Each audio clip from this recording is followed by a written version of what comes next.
Into the SorareAndrews podcast, starting on time today, even though everyone's saying we're about 20 seconds late.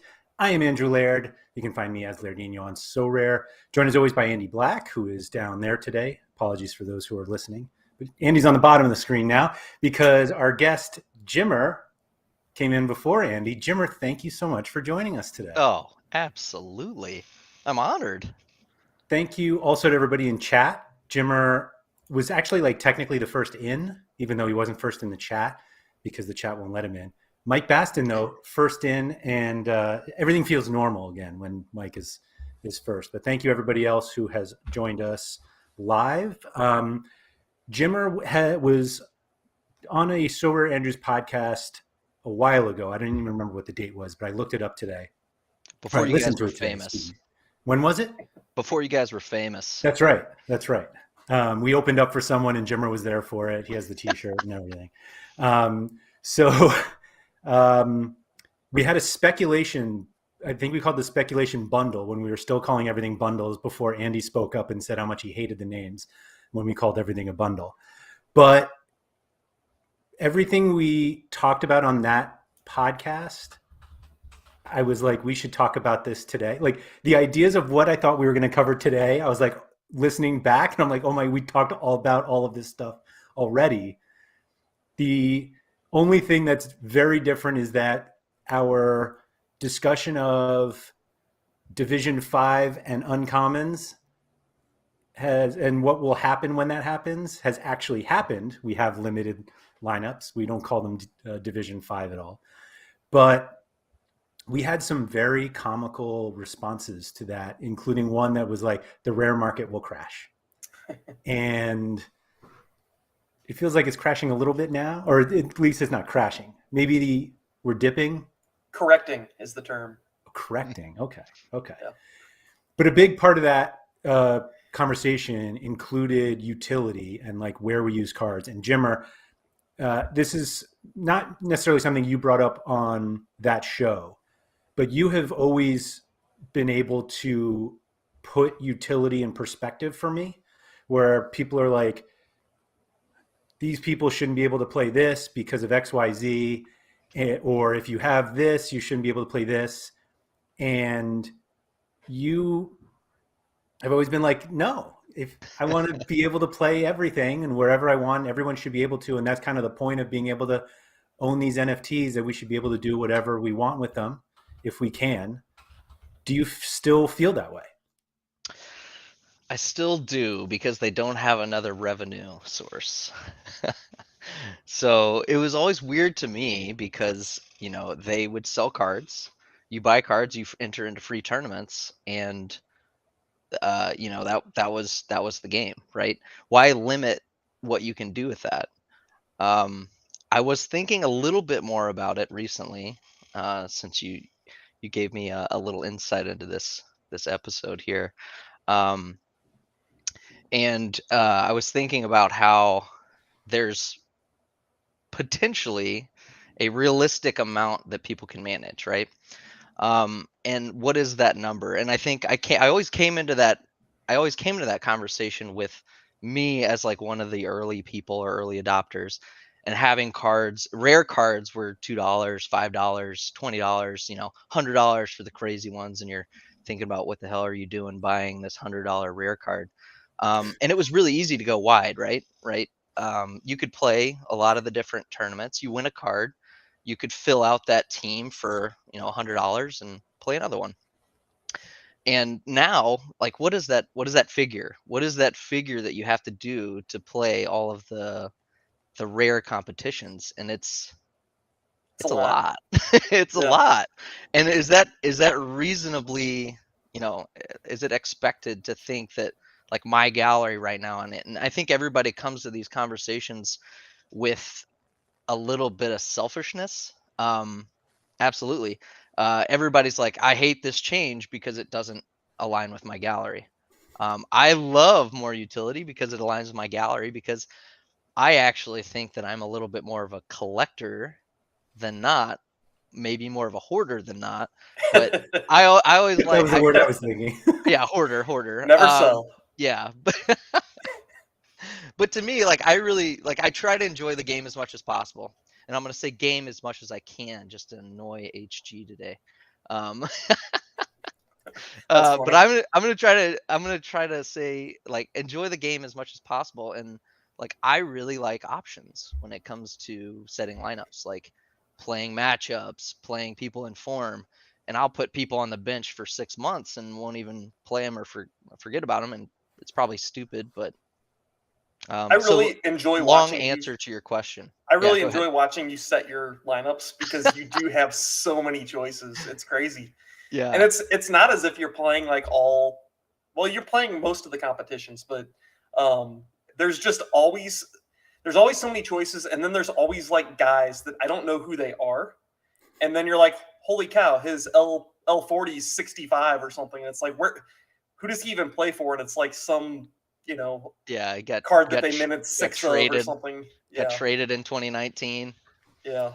I, Former West Ham player. right. Yeah. Yeah. Right. I will say that.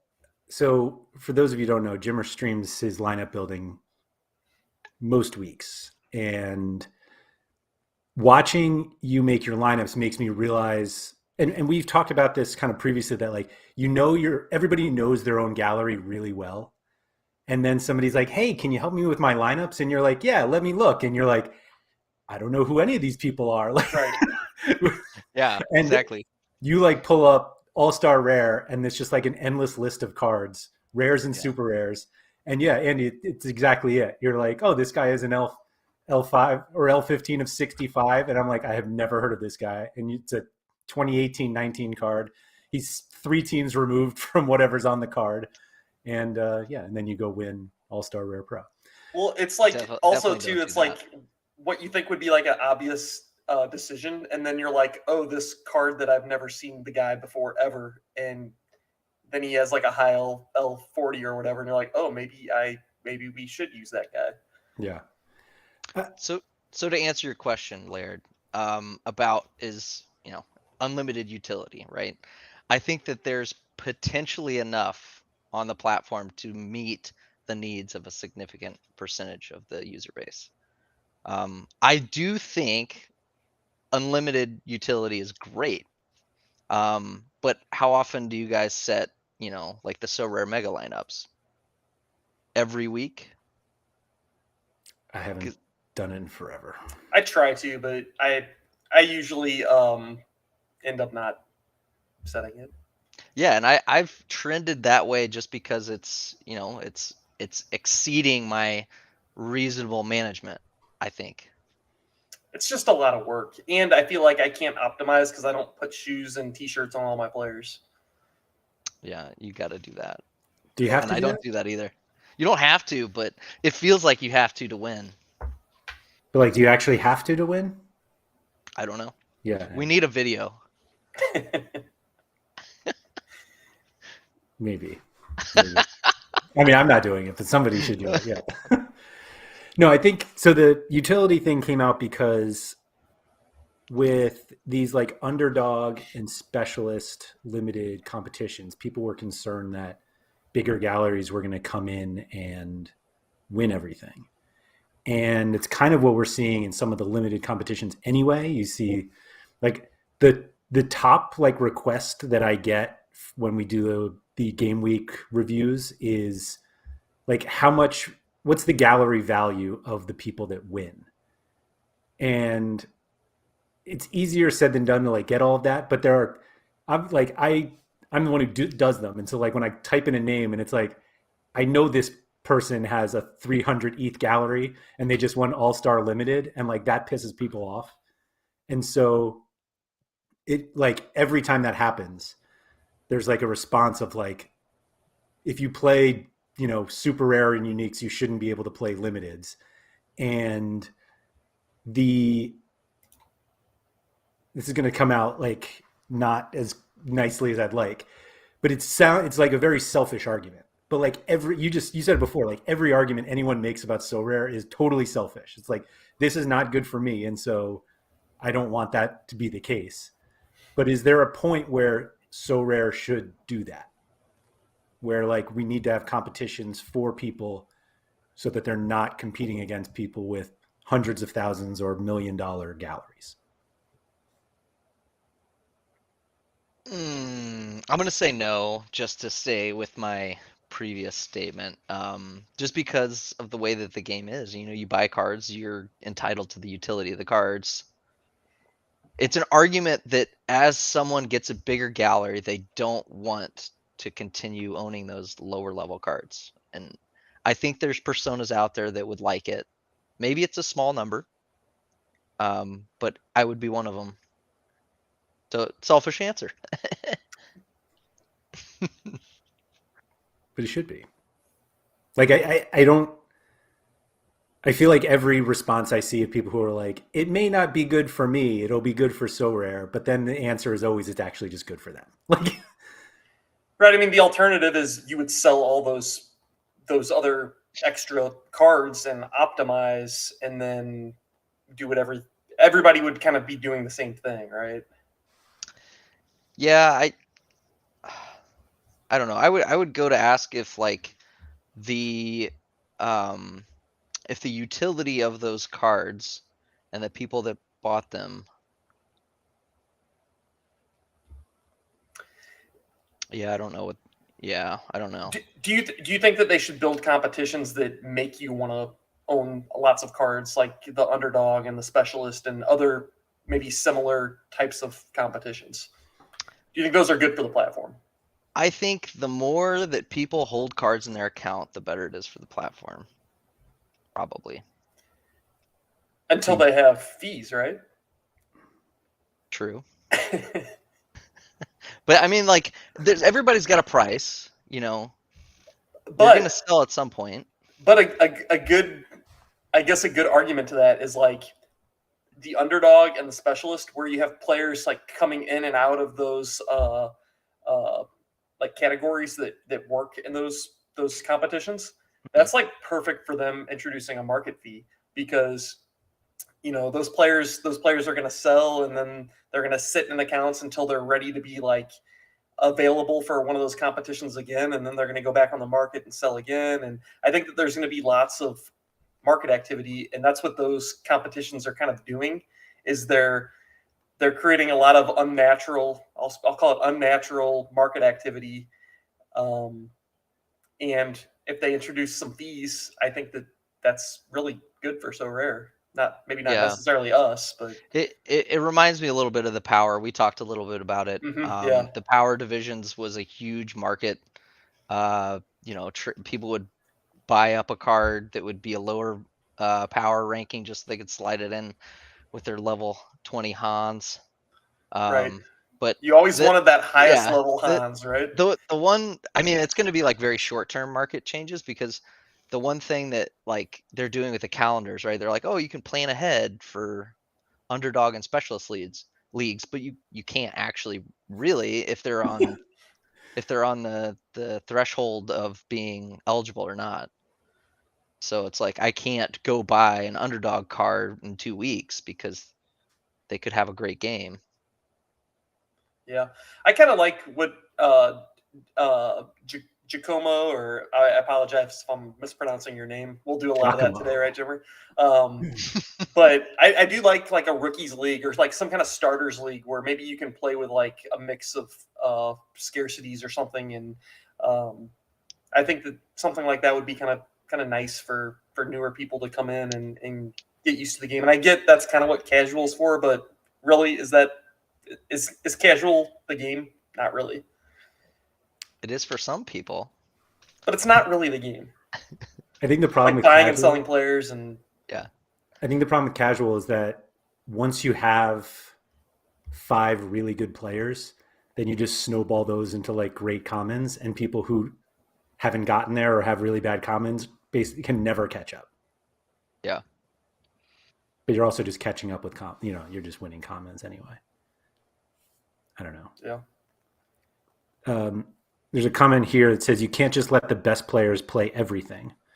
It's good for Sorare short term, but if they aren't able to build an ecosystem where you can go from bottom to top with hard work and skill, shit dies quick. I just disagree with that, and I think Fling Flong's previous comment about like not allowing, I guess, you to play multiple tables, it poker sites limit amount of. I don't know. A lot of poker sites I've seen let you play 20 tables, or almost unlimited tables. So I don't know that I'd worry too much about that. I mean, like the more, like for the poker analogy, the more tables you play, the less effective you are, because the less like brain power you can assign to each game that you're playing. And I kind of think that applies a little bit to Sorare, because the more competitions I play in, the more it dilutes me, because I don't have unlimited money, so it dilutes me a little bit, and I'm doing less research on each lineup, so I'm less effective in a way. It's my argument, I guess. Yeah, I mean, you look around at like the industry and like DraftKings and things like that, and they all have like the budgets, right? Yeah. To where you can't play all the best players together, and it's like, okay, Sorare is a very pay to win type game, and that was always we kind of talked about it internally of do they make a side game where they budget it based on tiers, like you can only create X amount of a team that has 2 tier 3s, 1 tier 1, 1 star, or whatever it looks like. Kind of like the specialist. Yeah, it's very much like the specialist that they came out with. And what we saw 8 months plus ago was a lot of experimenting. We had 3 scoring changes in like the span of a month, right? They introduced something, people, gave feedback, they changed it. And I think they can get back on track with that. And I think what the specialist league gives them now is the ability to create that feedback loop and understand more about how people play it. But at the end of the day, when we're talking about utility of cards, I looked at the game week, the next game week for this weekend. There's 6 extra, well, 5 extra. There's 6 mix tournaments, right? Mm-hmm. Which creates more decisions for bigger galleries or anybody else who, if Fling Flong feels like he doesn't want to play with the best players, he can go play in the specialist Say league. that 3 times fast, by the way. Right, but ultimately decisions on your utility is a really good thing for engagement. It makes people feel rewarded for making the right decisions, and you can create a strategy around that specific league or whatever. Also, the pain associated with making the wrong decision, and yeah, well, I'm serious. It makes you want to come back and like come back for more. I don't know. So having a larger gallery is great because you get to go onto the players and you get to see all the high scorers, and you're like, didn't play that guy, didn't play that guy, that guy, that guy. But I don't know. I'm different. I cheer them all on. It's like when they score and I'm not playing them, their price short term goes up, but also it gives me more confidence to play them in the future. For somebody who doesn't sell a lot of cards, how much do you pay attention to the card values of your cards? I don't that much. It's just funny when you were like, they score, and so their value goes up, and it's like, yeah, but it's just a warm feeling inside. Yeah. All right, that's fair. Like, wow, what a great performance by this guy on my bench. Training lineup number 73. Yeah, really crushing. Putting out some hot training lineups. I'm sure. Out of curiosity, do you guys put your best players into like a training lineup, or do you just slap them out there? Slap them. Like you try to build your best training lineup? Oh no. Or you just like get it in there? It definitely starts that way. I mean, I usually confirm all and then fill in the gaps, and I'll start with players that are playing, and I'll captain players that are playing for small XP gains. But I'm gonna have to totally restructure my training strategy, because I learned this week that the XP is not capped when you hit level 20. Oh yeah, right. Well, yeah, right. And they cut the XP, right? They cut the XP in half, not the levels. It's the XP that they cut. Right. The XP is cut in half. Right. But I mean, it's a smart move in terms of like rewarding early adopters, but also like potentially changing in the future what max. Like they could all of a sudden come out and be like, "Oh, max level's 40, LOL." Yeah, Yeah, we right. should definitely do more to reward early adopters. Well, For sure. I'm not That's definitely saying what everybody's definitely. I'm asking not for. saying definitely do that. But so when they originally came out with the XP system, it was based on once a week games. Then the Yeah, replays let's do happened. level 40. Let's do that. Then the replays happened, and they were doing it twice a week. So all of a sudden, their commitment to say you'll level up a level 20 card in about 3 years if they Right. do well turned into 1.5 if you're really focusing on leveling up a card. So I mean, it makes sense to me to increase that. And in 2 years we'll have thousands of people with maximum level cards. And then we can loan those. I don't know. The amount of like transferring and trading and stuff I see on a lot of these cards, like have you ever got like whenever I go to the market to buy somebody, I'm always disappointed in like the level or the XP on the card. I'm like, man, it's the lowest on the market, and then I look at like the transaction history of the card, and it's transferred like 12 times and it has like no XP on it.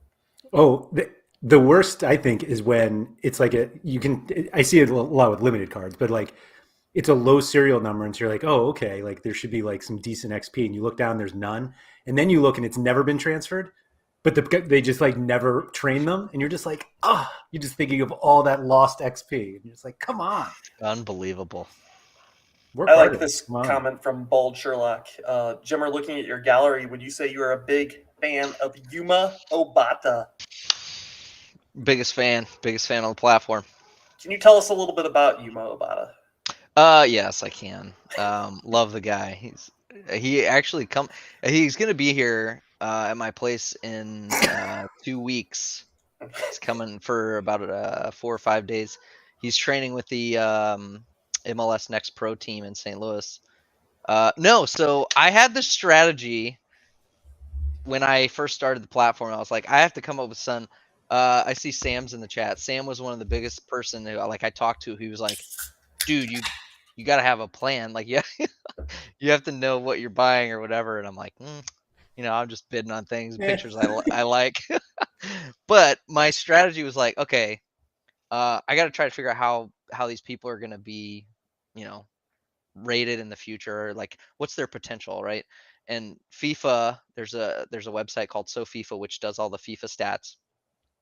And so I was like, I'm just going to look at potential scoring on FIFA stats and look at all of the cheapest cards in the market and just buy those based on potential ratings.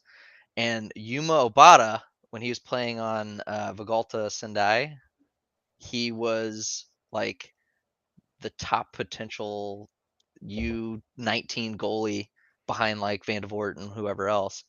And I was like, I found it. I found it. So I just, uh, several different nights of intoxication resulted in my gallery of Yuma Obata. I still believe in him.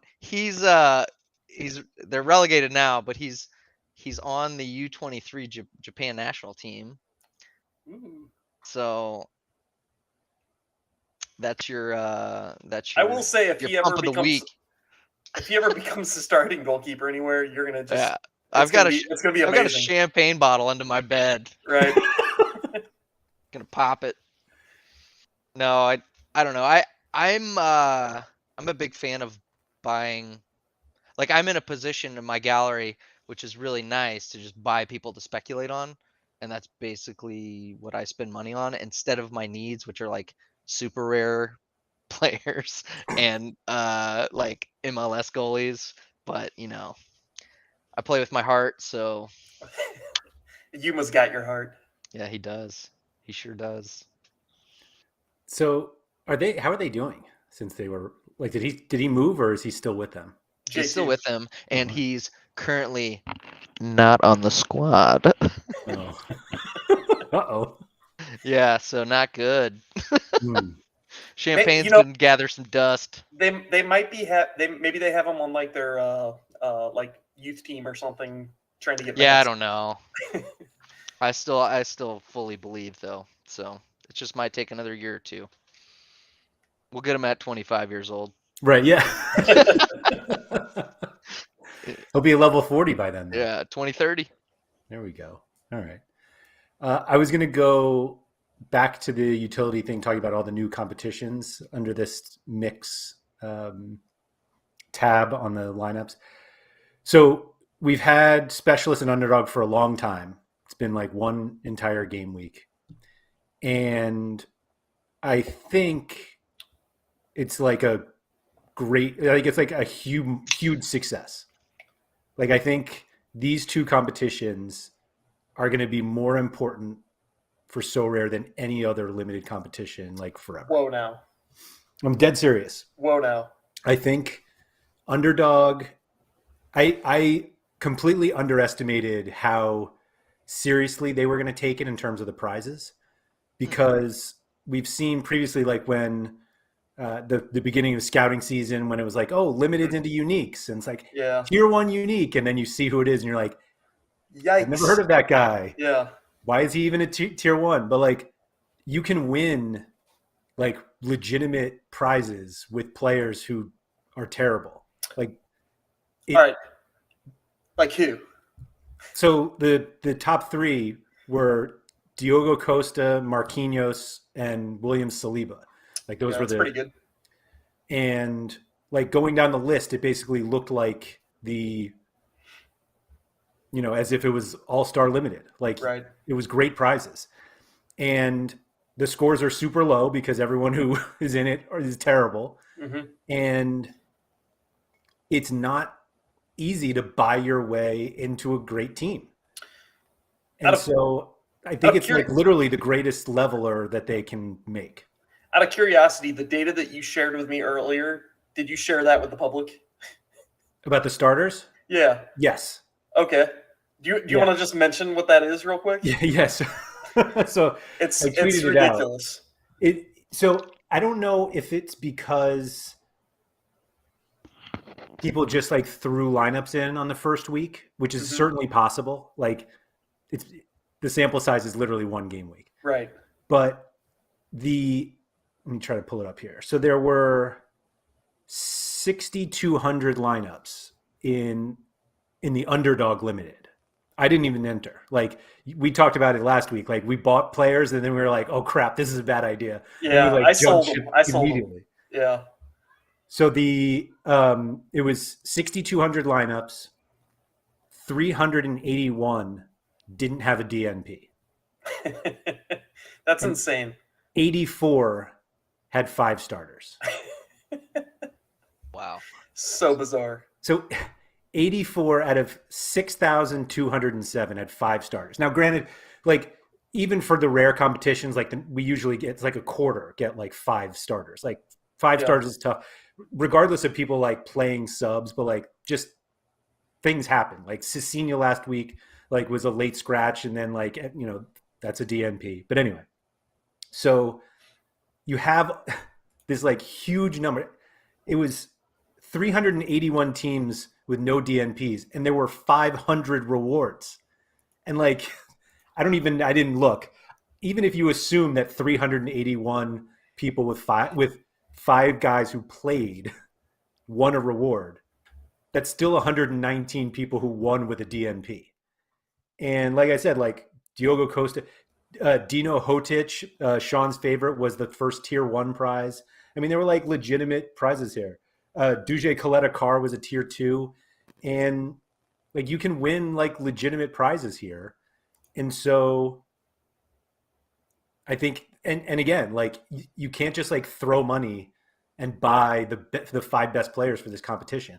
I think we're gonna I think it's a little more in I don't even want to call it a lottery, but like the variance is going to be absurd because like just players that aren't that good, Like, do you think that the goalkeeper in L15 score is problematic though? I think a bit. I think do you think just every week you're gonna have to buy 40, but they did talk about how they were gonna assess what that threshold should be. 45 might make more sense. Yeah, it might. I didn't look to see what the difference was. How many goalies were there on that first week? There was like 2 or 3, right? It was more than that. Oh, okay. It was more. Yeah, I'll go back and look. But so that was the underdog, where like everyone is terrible, meaning like all the players are terrible. In fact, the example, and I gave Andy some credit to him earlier today, like Kei Ishikawa was like the most popular goalie. I bought him. You bought him and then I sold him immediately because I was scared. So, and I was going to buy it from you because I was like, I'm Yeah. going to play this thing. And then when I like looked into it, I was like, I just don't know if I want to do this work. And he was benched. So he didn't even play. He was the most popular player in the entire underdog, and he didn't play. That's crazy. And then when I looked at the specialist, now the specialist was only 2 players that needed to be 40 or below, and only 1 that was above 60. The most popular player there was Elustondo from, I don't even know who he plays for, Sociedad. He was a DNP. So like even the ability to get 2 guys under 40 and the rest of your lineup fine. So that was 10,799 lineups, and there were 1,200 that had 5 starters. Wow. For 500 rewards. And so I was just like looking, and like I think the underdog is the best. Like I don't even know how well you can like scout for that. Like I think you can put yourself in a good position of like, oh, this guy, if he has an L15 of 40, but he has an L5 of 58, like there are guys like that, and you buy them, then you're like giving yourself a better chance to win. But I think that the underdog is like such a great leveler in terms of like gallery value. Like I said, you just can't go buy the best. There are no best guys that have L15s of 40. And so then you look, what's that?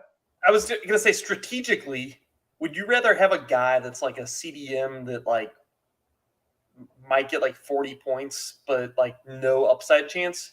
Or would you rather have like a forward that subs on for 15 minutes and like bags goals every once in a while? Yeah. I think those are strategies that you consider with Yeah. the underdog, Man. because that's exactly what it is. What would you rather have? The guy who's a consistently meh, or Right. one who's usually terrible but can score? Yeah. And I actually find that forwards are harder than goalkeepers, because like goalies, like they'll start, and forwards are just so hit or miss. But the specialist is like a great combination of being able to like, you still need 2 of those guys, and then you can fill in the rest with your, 1 elite player. There's still some very, very good players that average between 40 and 60. But I just think these 2 contests are I think they accomplish what everybody has been asking for, in terms of they don't necessarily want huge galleries to come in and buy low-level cards, meaning people who own uniques buying limiteds so that they can win these good limiteds.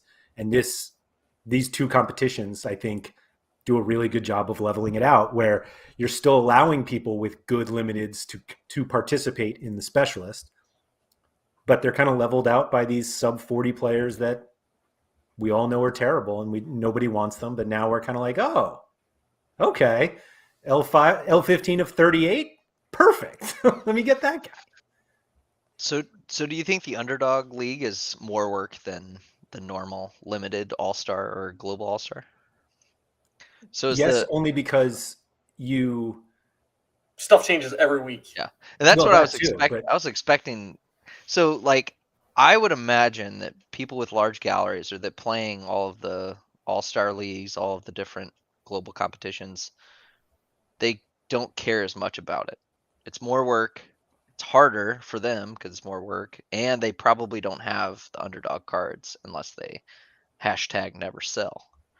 I don't know. Sam's got a pretty big gallery, and Sam said he came in 30-something place. So I That don't was know. in Yeah. specialist. But Oh, that was specialist. Okay, Specialist. my bad. So if a good percentage of the larger galleries don't care as much about it, I would think that they would enjoy it as well, because it gives the tier 3 cards that they win maybe more value to sell, right? And it's like, how long is it going to take until these are more permanent expectations? Like, the underdog is kind of rotating between limited, rare, super rare. It's kind of hard to predict outside of the calendar, potentially. To me, it makes sense for them to be, specialist for limited, rare, super rare, underdog for limited, rare, super rare, permanently. Because then I don't disagree. Did they said that they were going to do that like once a month? They were going to have like the other scarcities would have a like an underdog competition. Well, isn't next game week super Yeah. rare? Oh, is it? Yep. It's kind of fun. Yeah, I but think- like if they had the expectation that all of those are going to be in every game week, people could really sit down and strategize around them. I don't think they have the reward supply to do rare and super rare every week. That makes sense. But they have so many limited cards that can happen. Yeah.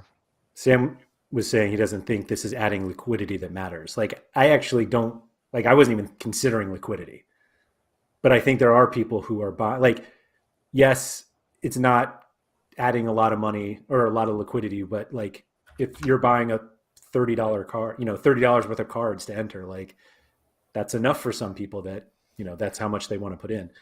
I'm considering more the underdog than specialist. I think it's kind of weird. I feel like the underdog should have more strategy than specialist, but I think it actually doesn't because of the randomness that it comes with it. Like, if you're looking at two guys and you're like, oh yeah, they're kind of similar.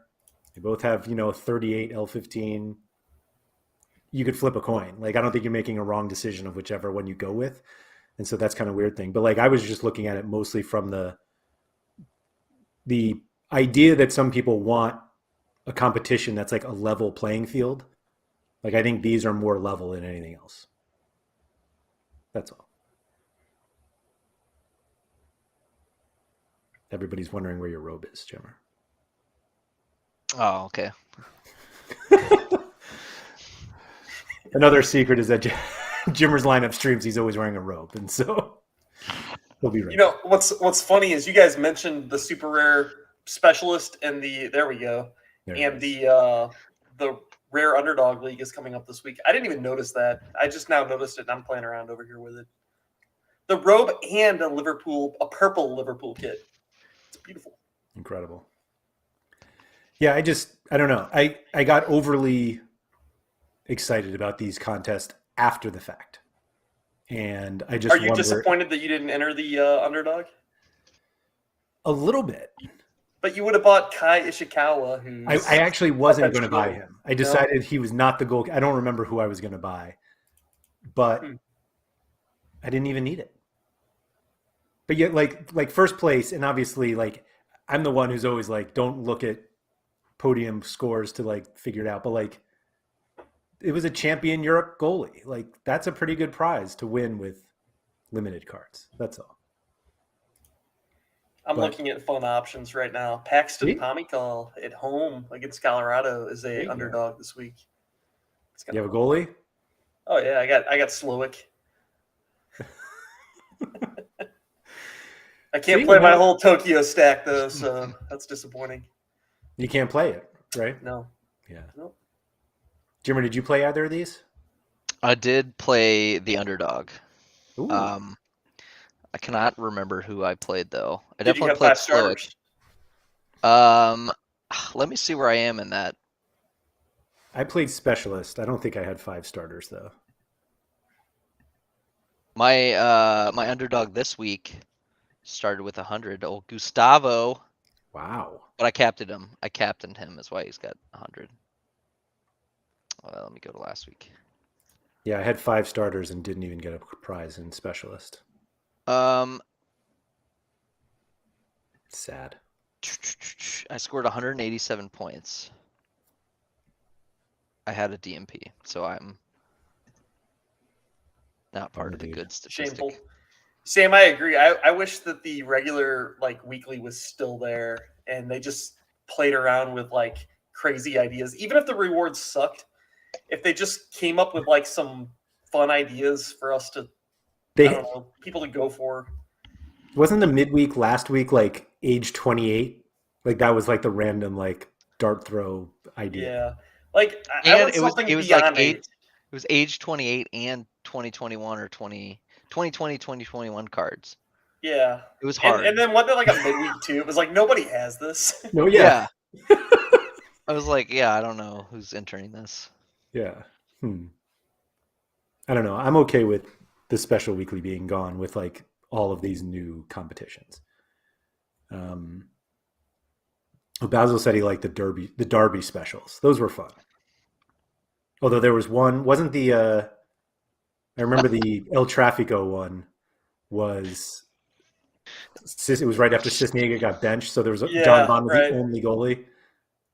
There was another weird one with like I forget. I think it was maybe Porto and Benfica, but there was another weird constraint where like I don't remember the exact constraint, but it like made it to where like barely anybody could play in it. Mm-hmm. Yeah, I don't know. I'm okay with these new ideas because they seem like you can work with these. Those are just like the 17 people who can put a lineup in. Let's hope they put it in. Win another tier 3 super rare. I don't know. Especially weekly where they change the scoring matrix to plus 10 points for red cards, plus 5 points for yellow cards, plus 2 points for fouls. That'd be fun. It'd be like the Bash Brothers week. Yeah, I feel There we like they go. need it. They need just a small team that's just really enjoying themselves creating different special weekly tournaments. Be fun. And they'd make a ton of money doing it. Yeah, I'm surprised they haven't just like done one where they drop the goalie, just like 4 cards or 3 cards. But yeah, and I think that's a great idea. Play around with it. yeah. I don't want to say I bet they're like technically limited, meaning they actually can't get like the tech side to work, but that would be my guess. How about one where Could be. where first place actually got the worst prize and it worked its way backwards to like 62nd place. Yeah. And 62nd place got the best prize. But they Special only weekly, told, baby. they only told us after we all entered. Yeah. Be good April Fool's tournament. Whoop. Yeah. Yeah. Did you guys see Ooh. that the legends are showing scores in the UI now? I did see that, yeah. Legend cards. I bought another legend this morning so that I could make a team. And then I quickly realized I don't have like 2 elite players, 2 elite limiteds to play with the 3 legends. So now I'm either going to sell my legends or I'm going to buy somebody really good. I don't know what I'm going to do.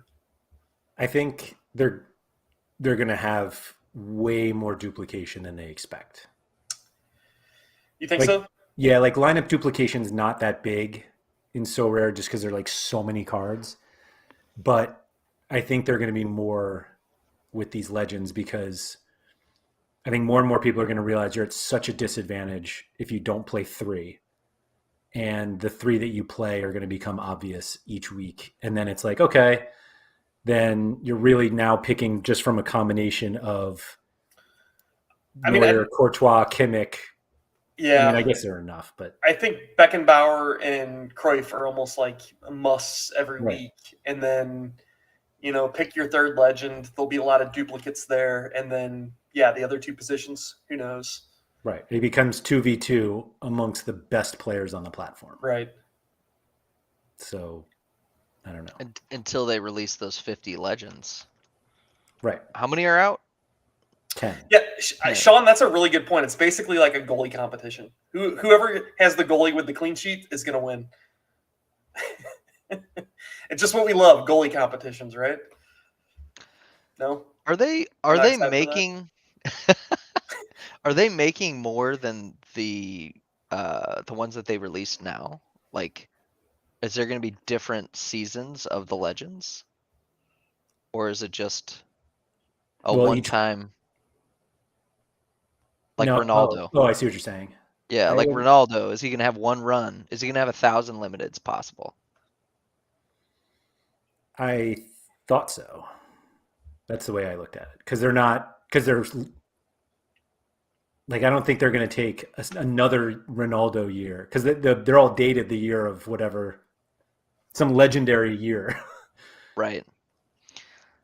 I don't know. I do think I remember seeing something that like left it kind of open-ended. Like they could. Sean's saying that they said Ronaldo could have different clubs attached to him.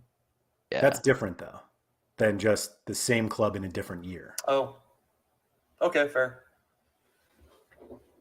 Yeah, then it gets really weird. Like you have, I don't know, you could end up with a ton of each card if you make new ones each year. The problem is they produce the same score, right?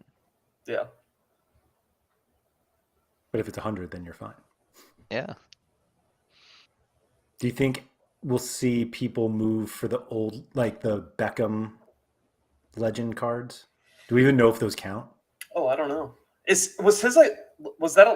That wasn't actually a legend card. It was a player card, right? I think he was classified as a legend. But he wasn't playing still. Right. I It was he's wearing the released kit. as He's a midfielder. Yeah, but they're all wearing their kits. Like and they all have a position. I'm pretty sure Yeah. but it there's was like no limited Beckhams. Yeah. Right. I There don't was a know. couple other ones too. Yeah, if I sort by edition, he does show up under legend. Yeah. You guys win. I mean, it's also 25 prizes for this week. And do you win more legends? Like, are you just going to win what you already bought to win these? Didn't they stipulate that there's like more prizes? Like if you go look on the calendar or whatever. No, the problem was that the prize pool page wasn't showing how many. So you had to go to the calendar, but the calendar's right. It's 25. That's it? That's it. You just won 25 legend cards. So use your legend limited card to win more legend cards. It's 25 in limited, and the rare, super rare one is 3 signed jerseys. Oof. We're gonna have to run it back in a year and say, wow, those 25 legend cards were great prizes. Yeah, that's pretty bad. I think Maybe I can just sell them. I think the only way it's not bad is if they're new Legends cards, like new players that haven't been sold yet. Can they do that? Ugh. I Sure. don't think that they would reward cards before they actually sold on auction. No. But that would be a cool. Yeah, that would be a aspect of fun. That'd be a fun hook to get you to play it to Right. win the guys that you can't buy. Get them I right. would- Yeah. Yeah. I always thought that like the limited editions in the weekly tournament that you would win, like the special edition card designs, you should do more of that. I sure. agree. Because yeah, that's cool. Yeah, use Beckenbauer, Cruyff, and Ronaldo to win Wando. Like that's what I want. That's what I want. Do you think we'll get a MLS legend? Zlatan. Yeah, I think it's going to be a fake one like that. Like- Not like a Landon Donovan or Clint Dempsey or something. Although I guess Dempsey's kind of a fake MLS legend, right? I think Donovan's the only one you could probably do. Yeah. Like I think he's the only Or one. like Literally a the only one. Jaime Moreno or something. But nobody else. I don't know. Alexi Lalas legend cards to the moon. Yeah, I mean, I was thinking of guys who like just came in like a Javinko legend card, but like he is not a legend. yeah. But like Donovan is basically an MLS legend. But that's it. Tony Miola legend. And Wando. We need to start getting some mascot cards. What would you do with a mascot card? It's a wild card. You can use it wherever you want. Yeah, probably similar to coaches' cards. Yeah. Somebody mentioned once in chat like the idea of stadium cards, and I was like, my initial response was like, "What do you do with that?" And my next one was like, "That's kind of cool, actually." Jimmer and I have experience with stadium cards. Is that an Yeah. MLBC thing? Yeah. Yeah. I really like the one thing that I really liked about Top Shot was the collection challenge or whatever, where it was like at this point in time, if you own X, Y, and Z, you get this limited edition thing. I think that would it was a really good collector type of utility. And I could see him being like, if you own X amount of players from this team, retired or not, you get this stadium card or whatever, which doesn't mean anything, doesn't have to, but people will want it. No, it can totally mean something. What if those like NFTs were part of like your gameplay experience? Like maybe that was like when you you go into the lineup builder and you actually set your lineup. It's like part of the backdrop or something. Or what if you could win A cosmetic? Yeah, like what if you could Okay. win like skins, like a club badge or club backdrop or something like that, and it was part of Yeah. like that. I feel like they need to do more of that type of stuff. I really like somebody mentioned it. It might have been Sean and Laird on one of your strategy podcasts, but like Fortnite, and they like when you win, you get a special umbrella.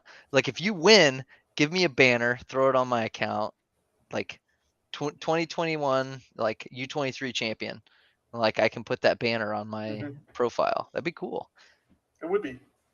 And you don't have to like maybe you don't make it an NFT or whatever, but Or maybe you do because they're putting it on. but like how lame is that to sell it and like somebody else gets it? Yeah, Like, okay, fair. Yeah, that's fair. Oh, I hear saw you. you won. Oh no, I didn't. I just bought it. yeah, Right. no, I'm just rich. Yeah. Turns out. You buy like all the banners. Yeah, I don't Right. know. I would like. I like the idea of a like stadium NFT or something, but like the more it affects the complexity of the game, I would probably shy away from.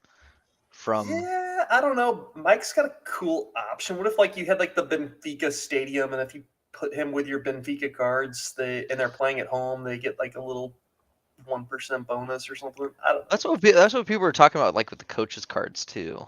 Yeah. I mean that would be cool, but it's another thing that makes it more pay to win than Right. not. Right? Yeah. The whales are gonna just have all of those things aligned. If you make it an NFT that you can sell versus something that you can win and not sell, it's like this whole NFT and gaming space is a whole different type of economy that people can exploit with bots and all sorts of different things. Yeah. The Top Shot thing, I haven't like completely come around to it, but like the way that I always looked at those things, Jimmer, was like you're getting something for buying stuff. Like you're not winning anything. Mm-hmm. You're just like buy all this other stuff and we'll like give you something else. And that's why I was always like kind of against the idea of like collector based rewards, because the only way you can do it is by buying stuff. And I felt like Sorare didn't necessarily like force you to buy stuff, but the more stuff that I have, meaning more cards I have, the more I'm like opening up to the idea. Yeah. Oh, what if it's like win anything in U23 rare 5 times and you get something? And you get a tier 3 rare. Well, no, it's not something that's not Apparently. a card. Well, like there's a lot of opportunity for them to give away more than just cards or Ethereum. Yeah. And people have talked about that for over a year. Just cosmetics. You know, maybe. like instead of a pizza slice for your club emblem, you could upgrade to a watermelon, maybe? To a bald eagle. I don't know. We just did talk about the blasphemy Ooh, that the the whale background is like middle priced. It's not even like like it should be one of those things. It's like, oh, all of the coins you can ever possibly earn on the platform. I finally spent some of my coins because it was like, all right, somebody said buy the Ukraine thing for supporting Ukraine, and I was like, sure, why not? I've got all these so rare coins that I can't use. Oh, I'm gonna hoard those coins just like my cards. Oh yeah. Until they come out with that one thing, then I'm like, yeah, I'm gonna buy that. Mm-hmm. The STL CSC background. There you go. I remember when they came out, like literally the day it came out, and Pavel posted in the general Discord that he had already accomplished all the achievements. What's next? Yeah. That's great. That's crazy. Percho was saying they made the Ukraine one free later on, Andy. So sorry. Oh my gosh, you should. I got burned. File a complaint. Yeah, we're gonna have to have a talk about that. That's unfortunate. The shop's gonna come out with some real lucrative things, some real lucrative game items, and you'll be ended up overpaying on the Ukraine background. Mm-hmm. Did we end the war with that? No, I don't think so. No. So, Jimmer, have you thought of any other ways we can get utility out of these cards, or does a collector one I didn't warn you that this question was coming. I just came up with it though. Think of any other ways that we can get utility out of them. I do I real quick, I do think winning stuff that's not cards is a good partial answer to that. yeah. I think MLS is going to do it for us. I'm really hopeful that that happens. Yeah, I think I'm gonna go back to what I said earlier, which is just like the maximum realistic amount of management that you can do on an account, and it's like coming in now, can you really go wide and deep for less than a ridiculous amount of money? And I think the answer is no. But like they really have a genius setup to where they, and I really hope there's not logic behind the scenes that's like, oh, this guy doesn't have any challenger cards, we'll reward him a challenger card. But it's a really genius model where it's like, from my persona, everything that I win, you know, I don't necessarily immediately think about selling. I'm like, okay, this guy, like as long as he's younger, I kind of want to see what he does. And then it opens up all the other divisions. But yeah, I've always thought, I've been thinking about it a long time of like, what kind of utility can you make out of it? It's like more streamable, if that makes sense. You're right, like, okay, you're streaming lineups or whatever, but like a more active gameplay with the actual cards. And the end goal is always like, oh, a partnership with FIFA, right? It's like, oh, if you own the cards, it's Ultimate Team, and you can play FIFA with your cards. Like that would be so cool. But it'd be really play to win FIFA. But like something that's like you can do outside of live football. And I don't know what that looks like because I haven't come up with it. So the answer is no, Laird. But the answer is also like, I think they have a lot of utility and they're opening up more utility, which is great. Yeah. I like this idea that Sam said it would be cool to win a prize that included a physical card print, which you could redeem or trade. What if you had to burn the NFT to get it? That's another decision. We like decisions, right? As long as it's Brennan Aronson.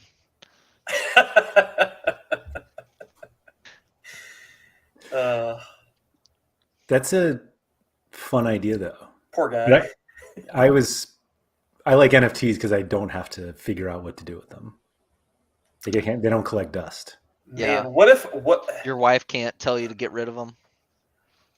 What if you just had a really sexy card, like, you know, a Hans Van Aken jersey mint from the 2020 year, and he's, you know, jersey 20, and if I could get a real card made of that, but I had to burn his NFT, or, you know, Sven Coombs, like 69 mint, hell yeah, that's in my hand.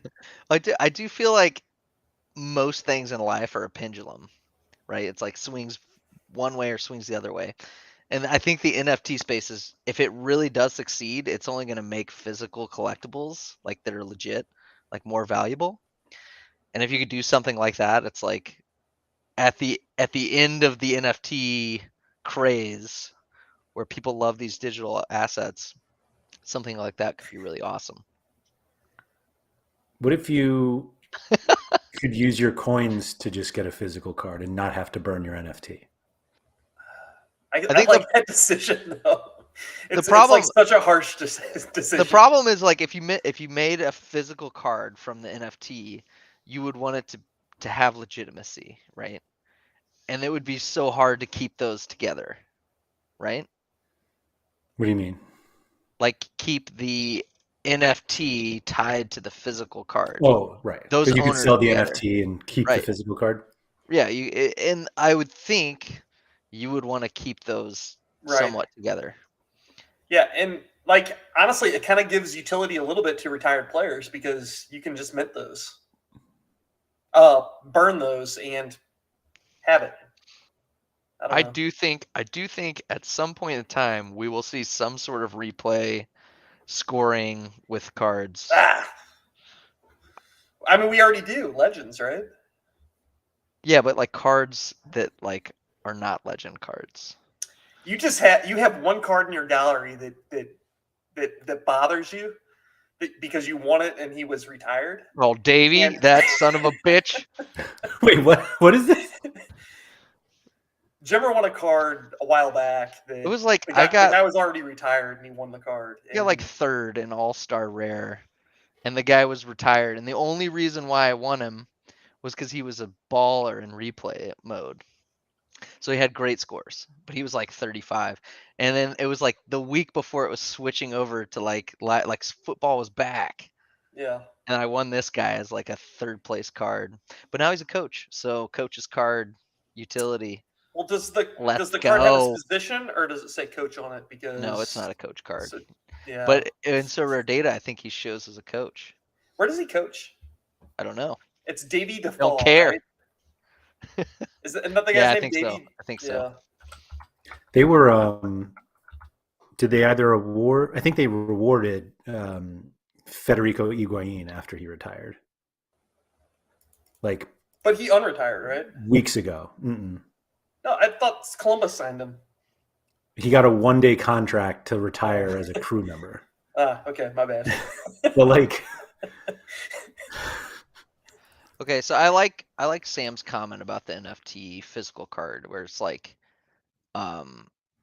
if you claim the physical card, it like checks off on the NFT, so you can't do it more than once.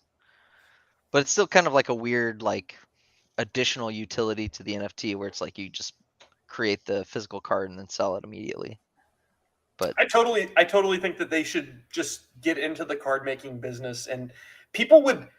I think people would burn cards that would like surprise you. Like Gary Vee would take his João Felix unique and burn it, and he would own the physical card, or maybe not. I don't know. I think that there would be weird decisions that people would make, and people would go nuts. Like, why did he do that? And yeah, I think you're right. I think it would be really fun to fun. watch somebody do that, like burn an Mbappe, whatever. But it might make sense. You have the only Mbappe physical Right. card, and like maybe that's collectible now because you have the only one.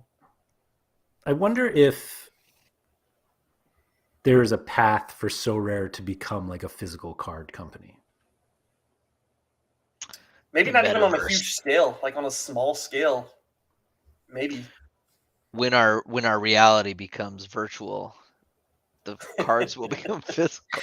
It's funny because it's like we're going the wrong way. We're trying. We're to going the wrong way. Yeah. We're trying to get into virtual cards, Yeah. and it all wraps back into physical stuff. How do we make these physical so I can touch Right. them? Right. Can we put gum in there too? Would Right. that be fun? Yeah. I've got a question for you guys. Bring it. This isn't necessarily specifically about utility, but I'm in desperate need of an MLS goalie. Is it dumb to wait for the new Oh, I card? thought you were going to ask for a loan. Me too. No. You're like, oh, we're live? Oh, shoot. Oh, we're still live? Oh, yeah, never mind. No. Do you guys think that the new cards that come out in the MLS are actually going to be cheaper? We've already I don't know. seen like a pretty decent price decline. Okay. The dip is already in. Is that what you're saying? Yeah. Like we're already But like the argument would be more supply of the new cards would mean prices would continue to go down. I think the answer to that is go look at the new J League cards. Are they less than the last one sold on the market? That's a good answer. a lot of them are. I think the other thing you just have to consider is how quickly they get a certain number out. Like I'm guessing you're considering rare cards, and like they're not going to come out with 50 rares of whoever you're looking at. It'll be like 3 over a couple weeks. Right. Yeah. And do you think you can win before that? Like I think people kind of forget that like you could possibly win stuff instead of waiting. You could win over that period that you would have waited. Right. Or you could just buy it and lose. And so, yeah. So the answer is probably will be cheaper. I think it will be cheaper. Okay. That's more definitive. I love that. But I also wouldn't wait. Hmm. You're welcome. Thank you. And Mike, yes, Opportunity cost of buying now will make up for the cost that it will be cheaper. Got it. Yeah, Mike, if you burn the NFT, you definitely couldn't use it in SO5 anymore. That'd be part of the stipulation. You get the physical card, no more usage in the game. Right. I could definitely see Gary Vee coming in and burning a Joao Felix unique. Yeah, but then he's like he's all into NFTs now. Like he owns plenty of physical cards. Yeah, that's fair. He is a big physical card guy. I'll bet he would. That's fun. Maybe that's not a the fun unique, experiment. but maybe a couple of other cards. It's not like he uses it. Right. That's the point. Like they mean nothing to him. Yeah. Game wise. But it would mean more to somebody else game wise. I imagine he's only buying it to sell it. That's the ultimate goal of collectors, right? Maybe not. I guess. You consider yourself a collector? How many have you sold? Not yet. I don't see we're nowhere near plateauing, is my opinion. That's fair. That's fair. So you need a loan or no? No, that wasn't the question. I've got a nice Tim Melia card that you can borrow. Ooh, stop it. We talked about loans the last time you were here, Jimmer. And we were talking about how they could develop a whole loan market. And it's like a year later. And do you still believe in that? I still think it'll come in some form, but I don't think it's necessary anytime soon. I just think that, like, probably the same thing I said or the same opinion. Hopefully, maybe it's different and then I'll look like an asshole. But I just think that, like, giving people the opportunity to play at those other divisions is worthwhile. Like, it just seems really weird to me that they're, like, almost paywalling 75% of the platform from 75% of the divisions, right? Yeah. I just kind of came up with that, but the idea is like rares, super rares, and uniques make up 75% of the divisions. That's not true, but roughly. And then, like, most people on the platform now don't have those cards. They have limiteds and they have some rares. Yeah. And if there were enough people that you could make it so you could loan out some of the cards, it would drive prices down like crazy. But I think the auctions would still be really expensive because you would own the card versus being able to give it to somebody for 1 week. All that shit's already going on. Everybody loans cards. If there was a robust platform for you to actually, like, no risk involved. I think the biggest problem with loans right now is that it's no risk to either person. There has to be risk for somebody. I just don't see it sustainable long term for everybody to just loan out stuff whatever they want. Yep. And Powell would be in good shape if there was a system set up like that. He would be. You don't think that he'd be the most to benefit? I mean, have you looked at the cards in his gallery? How many do you want? Have you seen these new underdog leagues? Yeah, he would. Oh my word! League, right? Yeah, that's fair. I caught up on a Twitter argument today about loans, and I'll just say that not everyone is loaning. Everyone has opinions on loans. Well, I'm just saying not everybody does it. Yeah. And some people consider it cheating. Right. And I also think that the slashing half the XP was really, really smart. It was. Because nobody thinks it's the worst thing on the planet. Everybody thinks it's fair-ish. And it prevents so many people from loaning. I don't loan. I've got buddies that are on the platform that are missing a goalkeeper here and there, and they're sitting on my bench because I'm like, they could score me an extra couple points. Right. I had somebody ask me for a loan this week, and like I had a really good card that I wasn't using. Yeah. And I was like, you're not getting that one because I'm not slashing his XP. You can have the guy I just bought and he has no XP. You can have that one. Yeah. And he doesn't start. He comes in off the bench, but I agree. Yeah, when you built up the XP on a guy to like 5, 6, 7%, you do not want that slash. It's a difference between tier 3 to tier 2. Could be, yeah, for sure. Although, I mean, they're kind of tiered all the way through the pool, kind of anyway. Right. Yeah, I think like that Quinny. Quinny's self-sustaining. Yeah. No, I just think that whatever happened to that guy? Oh, sorry. Whatever happened to that guy that was on Twitter or something that was like publicly offering loans, and he was like, "Send me collateral and this price." And I think there was a big bit of drama where like somebody didn't return a card or something, and there was like a big thing, and that's the ultimate thing about it. It's like it's all about trust, and trusting humans isn't a great place to be. What are you saying? What are you saying? I'm just saying, in general, people you don't know. How are you building in risk then? Because you were saying it's like a riskless transaction right now. It's risk-free because I give you a card. It completes your lineup. If you win something, I might get something from your lineup. It's a card I probably wasn't going to use. It's a lineup you probably weren't going to play. But what if Laird just keeps it? Huh? There's the risk. Well, okay. I'm not talking about trust. Yeah, that's not where I was going with that. It was more where I'm talking about the risk. There's risk involved. Is there's a payment for a loan. If that person wins, they get 100% of what they win. So I pay 0.02 to loan a super rare to complete my lineup. It via smart contract goes back to the guy at the end of the game week. If I win something with that, then I won. Like, it's my lineup, I won it, and my risk is 0.02 Ethereum to win nothing. Right now, there's no risk but XP loss. Yeah, I gotcha.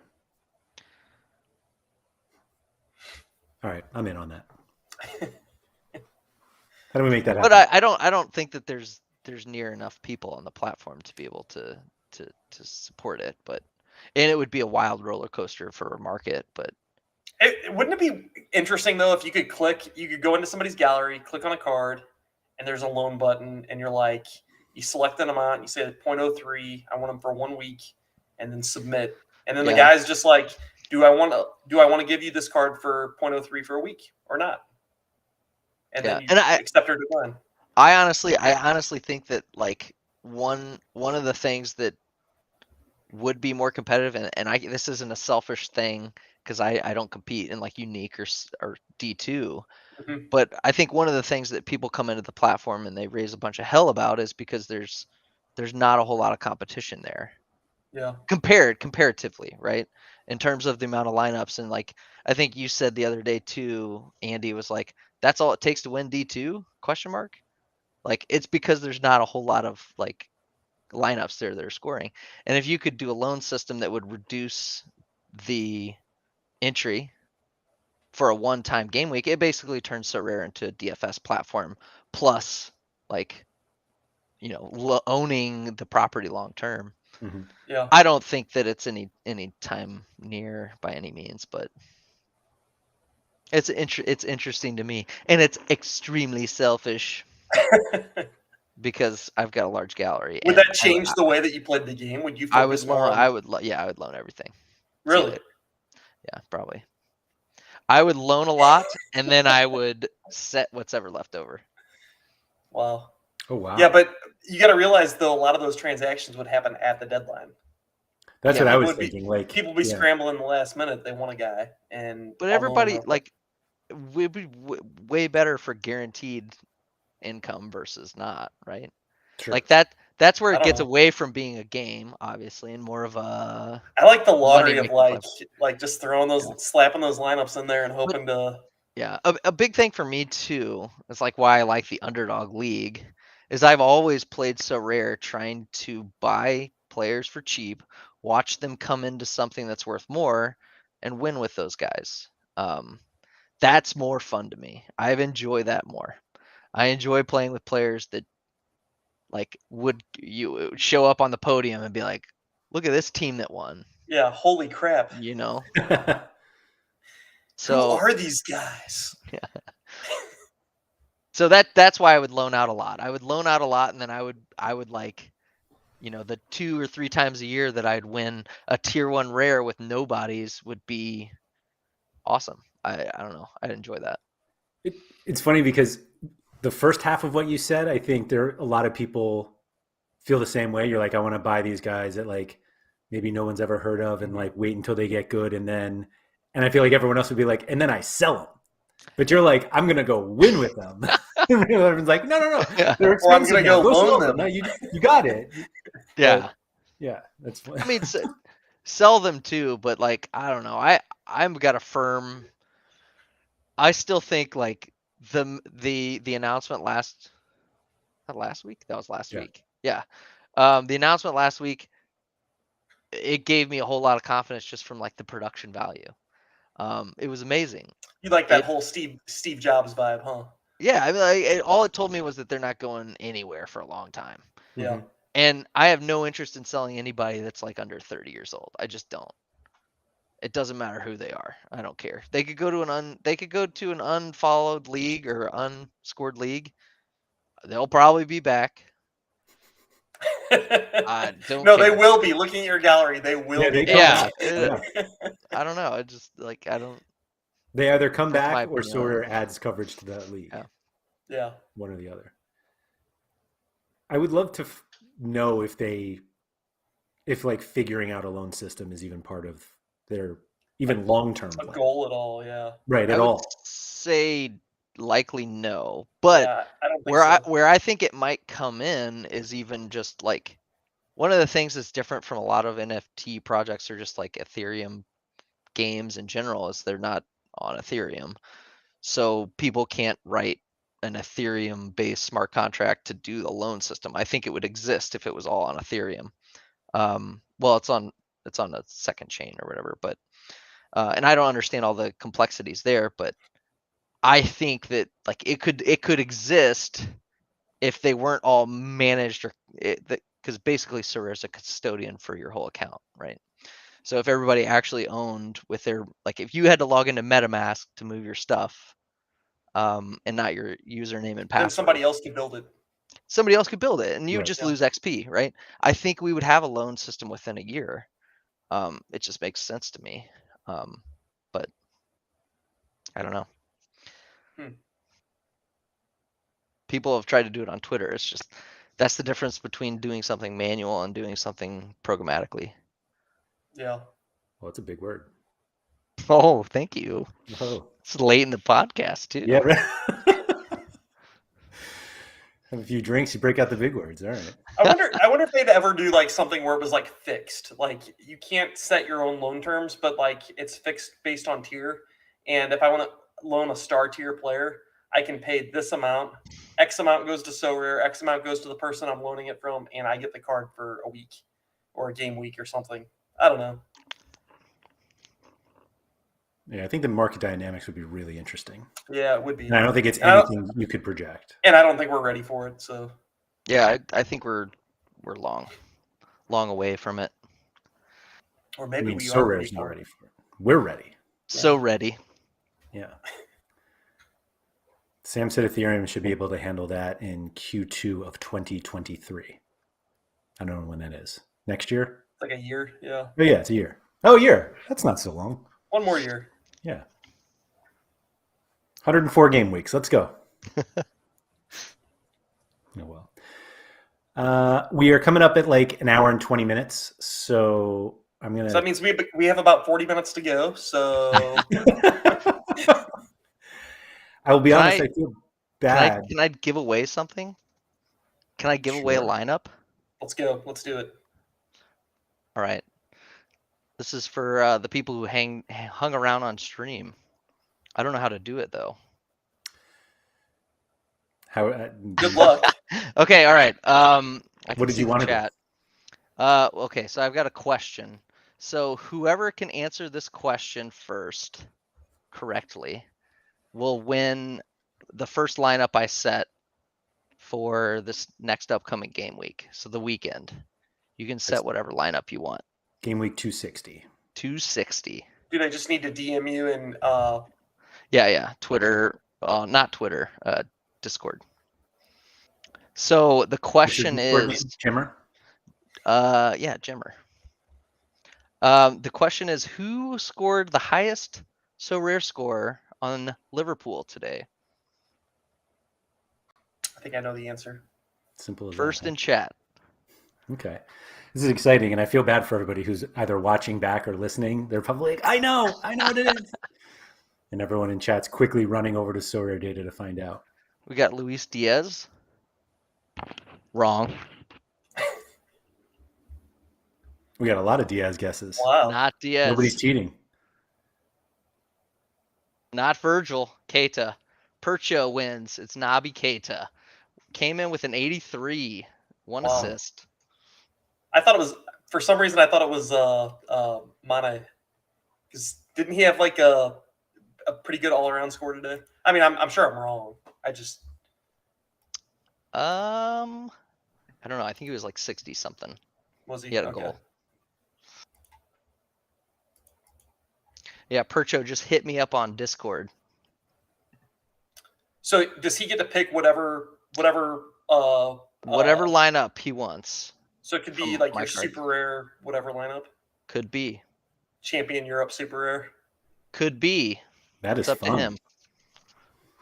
Wow. Stream lagging behind. Oh no. Sorry, Sam. Need to upgrade the internet. So that's really fun. Are you going to stream that that lineup build? Do you want more people to watch your streams? I don't even know. No, I don't. Yeah, we don't. All right. So this is we're going to keep. I definitely do not. No plugs. What's your account name on Twitch? I don't know. It'll be a continued public-private stream for now. But congratulations to Percho for winning this week's prize. Are you setting the lineup, or does he set the lineup? He sets it. Or she? So sorry. yeah. Whatever cards he wants. You can use the Sorare Data lineup builder to look at Jimmer's gallery to really start working on it. So, because it's a lot of work. I've done this before. I believe I made one of Jimmer's lineups, and it was the lowest scoring lineup he had all week. I think there were 3 DNPs, and it was so bad. Shameful. It was embarrassing how bad the lineup was that I made, because we talked about it. You know your own gallery, and then you look at somebody else's, and you just have no idea. It is so weird to like set someone else's, like to look at someone else's lineup and be like, try to give advice, and it's like I don't know half your players, so how am I going to give advice, or how am I going to like try to build something out of this? Right. It was a little bit like the Zora. What was that actually called? The Zora Cup on Sorare Data. Yeah. Play it like Zora, whatever.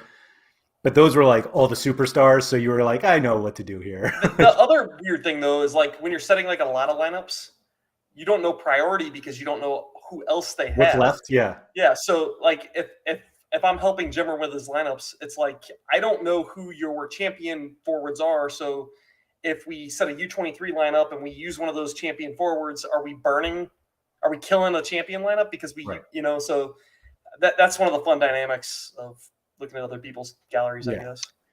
Yeah, I've done that before where like giving away lineups to people and they pick something. And I'm like, no, that's the only goalie I have. Not that one. Yeah.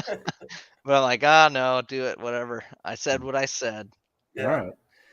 Well, that will be exciting. We'll have to follow up on that as well. Thank you to everybody who has joined us in chat, including those who competed in our little competition here an hour and 20 something minutes in. So thank you all for joining. If you guys wouldn't mind hitting the like button on the video, that's much appreciated. If you are watching the replay and you were screaming there going like, Naby Keita, this is your lesson that you should watch us live. It doesn't matter what hour it is in the day, because it's the middle of the night for a lot of people, but this is the upside that you get when Jimmer is on. So, so you guys should watch live more often. Jimmer, thank you so much for joining us. This was a ton of fun. And I have no idea if we actually talked about what we were pretending that Oh, the topic was, but there was none of that was going to happen, to be honest. But yeah, thank you very much, Jimmer, for coming on. Hopefully we don't wait so long to get you back, although we might just pick this up on your stream, on your public private stream on Thursday. So I'll be back on Friday with Sean for our strategy show. We're going to do a gallery review during that one. Might actually do 2 of them since we missed last week's, or not. We'll see. But thank you, everyone, joining. And Andy, I'll talk to you next week. See you.